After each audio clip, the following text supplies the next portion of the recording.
Welcome to Wealthy After 40. Ready to ditch debt, retire sooner, and live life on your own terms? Only 54% of Gen Xers feel prepared for retirement, and 22% believe they will live a comfortable lifestyle. So if you're feeling like your finances are a hot mess express, you are not alone. I'm Daylene Higgins, founder of Elevate Finances and money coach for Gen Xers. I reached my dream of retiring at 50 while helping our daughter through college, and now I want to help you do the same.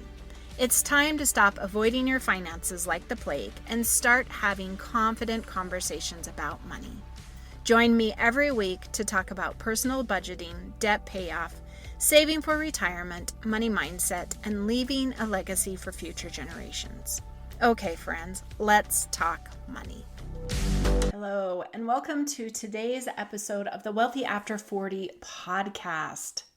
Today's episode is monumental. It is episode number 50.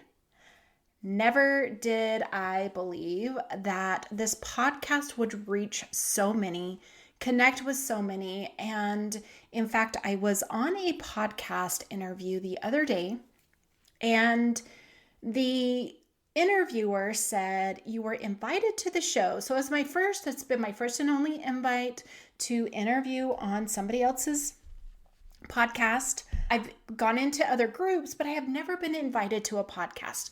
And he is saying, you were on our list of the top personal finance podcast. He's like, what did you do? And I'm like, I just put a podcast out there.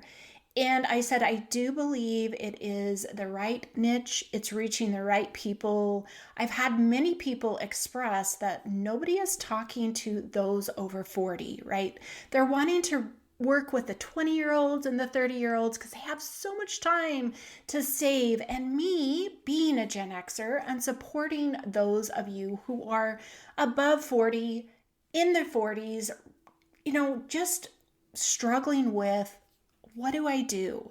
Am I going to make it? Am I going to be okay? And I am here to tell you that you will. I was on a free call last night, and that person jumped on because she was feeling that same thing. I'm behind. I'm not saving enough. I'm not going to make it to be able to retire at the age of 60. And she was in her early 40s. The more we talked, the more we discovered she's going to be okay. So if you believe that, if you believe you are behind, please schedule a free budget breakthrough session. I would love to chat with you, get your hopes up, find the areas that you can improve to actually make retirement a dream. All right, so back to the episode number 50. I kind of took this I didn't want to do 50 things that would take way too long. You know me, I like shorter episodes. So I just stuck with the number 5, and I'm going to share with you 5 things I wish my younger self knew before my finance journey, and then 5 pieces of advice for you listeners that you can go apply today and get results from. So, all right, 5 things I wish my younger self knew before I started my finance journey. And if you've been with me and listened to all of the episodes, my journey began about age 35 when I realized I had the option to retire at the age of actually 48, but I retired at the age of 50. And I just went on this journey on my own. I was reading blogs. They were the things, not podcasts. A lot of great people who have gone on to even greater heights. Motley Fool is one. Seed Money. There's several of them. I learned from them as they were on the same journey. So definitely I believe community matters. Find people who are on the journey or have been on that journey to learn more. So my first piece of advice I am sharing with you that I wish my younger self would have known was to not only stay the course, which I did, but go deeper. Dig deeper, learn more. So, maybe not have long pauses in between my learning moments, my learning jaunts. Earn more and save more. Definitely, definitely. I know it's easy to say earn more, but I really believe the one out of there is to save more and to save more in many areas. Many areas. I hope to do a future podcast episode about why I am saying that now. Liquidity is so important. And if you're not sure what that means, it means having access to the cash within 30 days, really is what that means. Very quickly. That is a liquid asset. And to have more of that. I had enough to cover all my emergencies and things like that, but definitely more. All right, number 2. It will be a long but enjoyable journey. Make notes of the small wins and really celebrate them. I did an Instagram live this morning with Elizabeth from Grow My Piggy, and we were talking about this, really thinking of our small wins. She's like me. You achieve something and you just move on and keep going. And I think on a long journey, on a journey that you know is going to take a while, really recognizing that progress, recognizing those changes within yourself that may not be monetary in value, but are moving you forward, helping you grow. The amount of growth you can have in even 2 months with money, while you might not see it monetarily, your head, your knowledge, your awareness will grow. So reach in and celebrate those small wins. I do this with my clients now, but I really wished I would have known and really kept a year-to-year progress. I kept a Word document of the things that I was able to achieve every year, and then the things that I wanted to work on next. So I did that, but I really wished I would have kept it more detailed about all of my little milestones, all of my small wins. All right, number 3. I kind of touched on this already, but it's going to go deeper. Save even more than you think you need to save, and invest in more options than you did. So knowing I would retire before the age of 59 and a half, which that is the age you need to be. There's some exceptions to that rule, but that is really the age that you need to be able to draw from your 401. So knowing that, I saved within another employment retirement plan, but I probably didn't save as much. However, that also goes to that's not where my match was, right? My employer was giving a match. I was meeting the match. So definitely that was in my 401.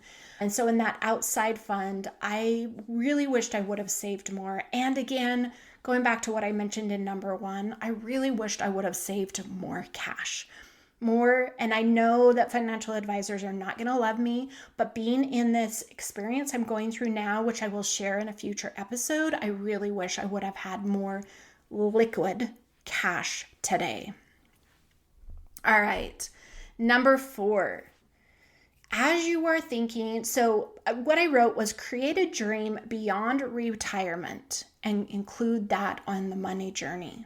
So my dream was always to retire early. I never thought about beyond that, right? So what is it that you dream beyond that? I teach my clients to create a dream and a vision when they are 80, right? Some of them may make it to that age. Some of them may make it well past that age. But, it's just so important to see that our life doesn't necessarily end when we retire. That it's just a whole new phase, and we need to be able to be dreaming within that phase and supporting it. So I planned for retirement and to have enough money, but I didn't visualize like what it was going to be and what we truly wanted it after there. Neither one of us are travelers, so we don't fall into that normal retirement thing of always traveling. But I'm like, really, did we dream enough beyond that? Did we prep ourselves to be able to create a whole new phase? So even if you want to retire early, I want you to dream and plan beyond that. Really reach beyond that. And even if you're not going to retire early, you're going to go at the, 65 or 67. What are you going to do until you're 80? What does that look like? How are you going to fund that? Because every area of life takes money. And we just need to be prepared, and we need to be enjoying the years that we worked, right? If you're a Gen Xer, more than likely you were working before you were 16, before you were out of college. You were really just working, earning money. It's what we did. It is what we did. So, all right, number 5, be prepared to navigate hard times even when you think you've got it figured out. So, you can get to a place as you're managing your money, and you can be like, we're good. We're really good. And you will be, and enjoy that moment, but just don't become complacent or think that nothing hard will come your way again, right? Life is not easy. Even when you think you've got it figured out, there's going to be something that's going to come up. Be prepared to navigate emergencies, changes, pivots, shifts, anything and everything. And this is taking yourself beyond what we've already talked about, right? In our savings buckets and our sinking funds. Like, start thinking bigger and more beyond, and not to be a doomsdayer, but really, how am I going to build myself financial safety, security, being able to take care of myself when inflation rises, right? And I need to provide food for ourselves still. How am I going to handle that? What is that going to look like? It is just really tough when people are like, well, inflation hit. And what I say to that is either, number one, you are not making your potential, and I understand wages are still lagging. Continue to pursue those wage increases with your employer, however that looks like. But number two, if you were not saving prior to the inflation hit, get into saving. Savings is where I was protected for the inflation. So hopefully those 5 pieces of advice, I know they're not standard. They're really some of the things that I have experienced more recently. So thinking well beyond budgeting and saving, right? Getting yourself further out there. There's a lot that goes on with money, and a lot that goes on with the money journey. And the money journey does not end once you reach that goal. So if you're saving to buy a house, great. What does life look like after that? And then what does life look like after that, right? So maybe you were saving college for the kids, something like that, preparing to, downsize or something. What is it that's going to take? What are the expenses that are going to come up? And, handle all of those things. So really start thinking beyond every single financial goal you have. And you don't have to be very specific at this moment, but just having that marinate and sit with you as you're moving through, so that you can always be in the moment ready to set yourself up to an even better, higher level. Hey Gen Xers, imagine a life where you control your money instead of it controlling you. My 4-month signature program, the Financial Freedom Accelerator, was created to help you learn the basics of budgeting and saving so that you can live a life without debt, have your money work for you, secure your retirement, and build a legacy for your loved ones.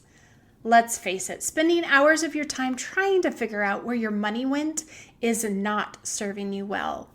But I promise you, you don't have to keep dipping into your savings every month to pay that phone bill. What you really need to do is head to my show notes and book a free 60-minute one-on-one budget breakthrough session, so you're no longer burnt out from your budgeting attempts, and instead, you'll be saving yourself time, money, and tears.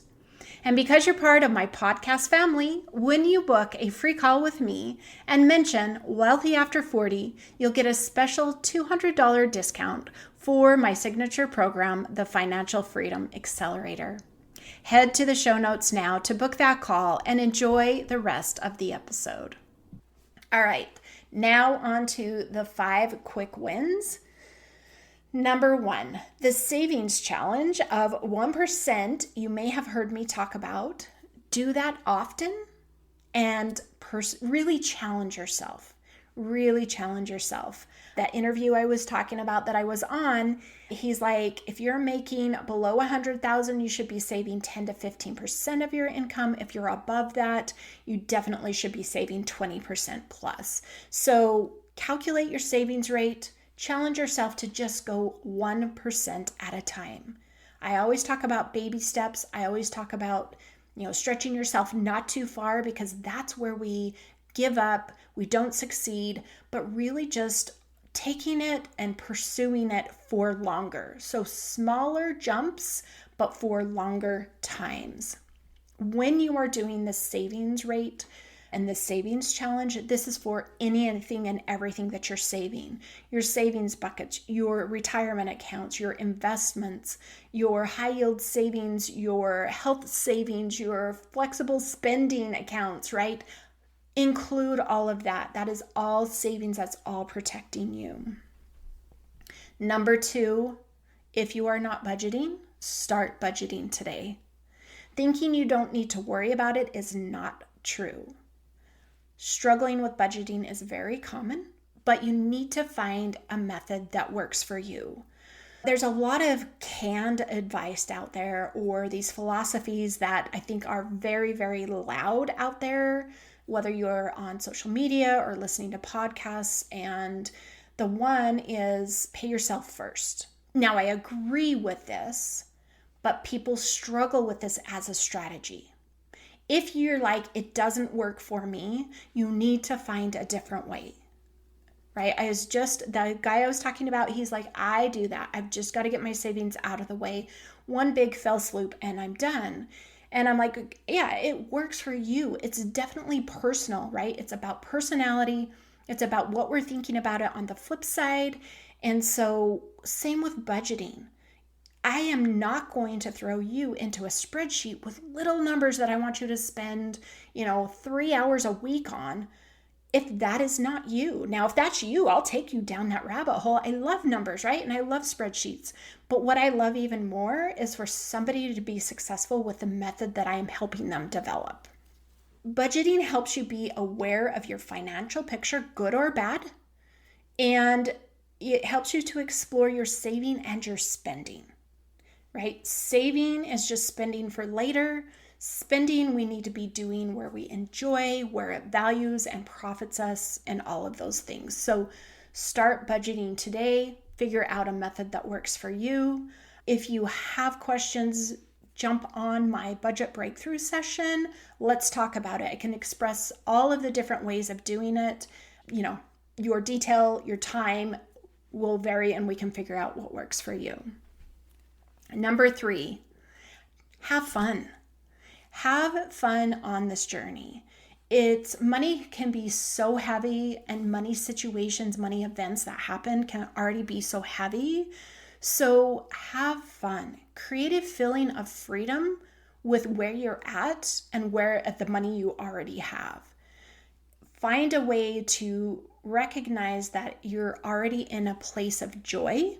I was talking with a colleague earlier, and we were just expressing, be grateful for the things that you have that are paying for things.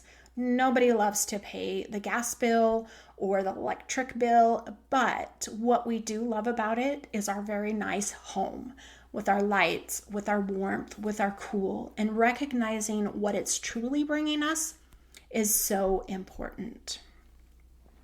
Number 4, have hard money conversations with your spouse, your kids, your parents, your siblings, anybody else I have not named.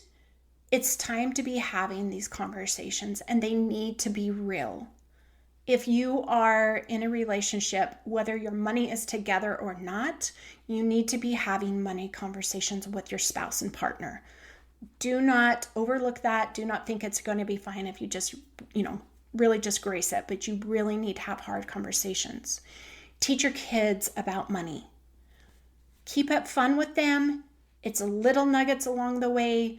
It's showing them what they need to learn and know. Don't have your child be the one who thinks that a credit card is unlimited money, right? I've seen so much of that on TikTok lately, and I am just floored by the fact that even as the parent is trying to explain this, the child does not understand it. So really start talking with your children about money, where it comes from, how they need to use it, and how best it can support them. I did a podcast interview several months ago, and the host, she grew up poor. She says po without the OR, and I just love that of her, but yet she is so positive about money, the way her mother raised her. She was a single mom. She made it work. She made hard choices, but she taught them how to have fun with their situation. Secondly, I guess it's a third, we're on with the parents. Talk to your parents. Do they have an estate plan in place? Who is the executor? Are they prepared? Are you going to, face probate? What is it that's going on? Talk with them. And once you figure that out, talk with your siblings, right? It will make the journey easier during a difficult time. All right, number 5, and I love this one, and I hope to do a full episode one day. Create boundaries with money. All right. So when I'm talking boundaries, these are rules. These are thoughts that you've already put into place about money, how you're going to help somebody with money or how much money you're going to give. But it starts first with your spouse or partner, and then it's next with your kids, then with your parents and siblings. Are you going to support them? Will you help them? What does that look like? And make sure that you know what that is prior to the situation itself. It just makes it easier to know what you're wanting to do instead of scrambling to say, I guess I'll have to try and figure that out, right? You need to take care of yourself. You do not need to go bankrupt or into debt to support someone. Maybe that's a choice, different choice with your child, right? But no more trying to bail out everyone else because they failed to plan, right? There's certain times that we will give, certain times that we will support somebody. That should already be in your money rules, your boundaries that you've created. Know what they are, support them, do that. So those were my 5 things I wished I would have known a little bit more, have a better understanding, and my 5 pieces of advice, quick wins for you to implement today within your money picture, your money journey. With the celebration of episode number 50, I would love if you could take a screenshot as you're listening to it, share it on Instagram or Facebook, tag me in it, tag 5 friends, and then I will enter you into a giveaway for a free Financial Freedom Accelerator program. I would love to be able to have this reach everyone that it needs to. It's doing well, but I know there are so many of us over 40 struggling, just trying to understand money, what it means now.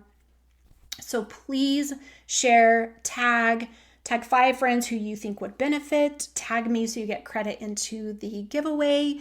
If that doesn't work for you, you're not on social media, drop a review onto Apple Podcast. Any reviews during the month of April, and that goes for all the tagging with the social media. Everything for the month of April will go into a drawing, and I will notify you the 1st of May who the winner was. So thank you for joining me today. Thank you for being here. 50 episodes. I'm so excited to do another 50 more and celebrate with you at episode 100. Till next week. Thanks for listening. Every week, my goal is to help you get one step closer to financial freedom and making confident decisions so your money starts working for you. Having a community of support is important to your financial success. I would love to have you join me in my free Facebook community, All Things Personal Finance. Inside this group, every live training, action challenge, and posts are filled with tips and strategies. If you have questions from today's episode or want to learn more, follow me on Instagram at Elevate Finances. If you're looking for personalized support to get your finances on track, check out my website at elevatefinances.us to learn more about how I can support you with one-on-one coaching. Thanks and have a wonderful day.